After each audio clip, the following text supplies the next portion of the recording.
Welcome to கதை voice.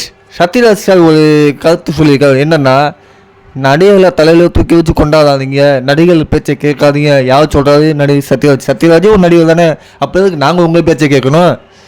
இதை நீங்கள் எதை மீன் பண்ணி சொல்கிறீங்க எங்களுக்கு தெரியும். கரூரில் கூட்ட நெரிசல் காரணமாக தளபதி விஜய் மேலே எல்லாமே பழிபுறான்னு நினைக்கிறாங்க.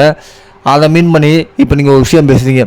நீங்களும் ஒரு நடிகர் தானே, உங்களை பக்கம் கூட்டம் வருது. அப்போ நீங்கள் என்ன செய்யணும்? என்னை பக்கம் நீங்கள் யாரும் வராதிங்க அப்படின்னு தெளிவாக சொல்லுவீங்க.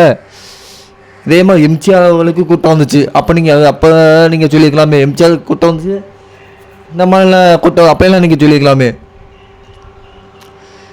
எம்ஜிஆர் ஐயா இருக்கும்போது நீங்கள் வந்துருப்பீங்க. அப்போலாம் நீங்கள் இந்த வார்த்தை சொல்லியிருக்கலாம், நடிகர் தலையில் தூக்கி வச்சு கொண்டாடாதீங்க, சூப்பர் ஸ்டார் கூட்டம் அப்பயும் சொல்லியிருக்கலாமே. ஏன் இப்போ மட்டும் சொல்கிறீங்க?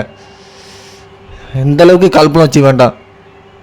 ஏதாவது ஒரு பிரச்சனைனா தளபதி விஜய் சம்பவம் ஏதாவது ஒரு பிரச்சனை வந்தால் குரல் கொடுக்குறீங்க. இதே வேறு ஒரு பிரச்சனை வந்தால் நீங்கள் குரல் கொடுக்க மாட்டீங்க. இது நல்லாவே தெரியுது தளபதி விஜய் மேலே எவ்வளோ வன்மன்னு.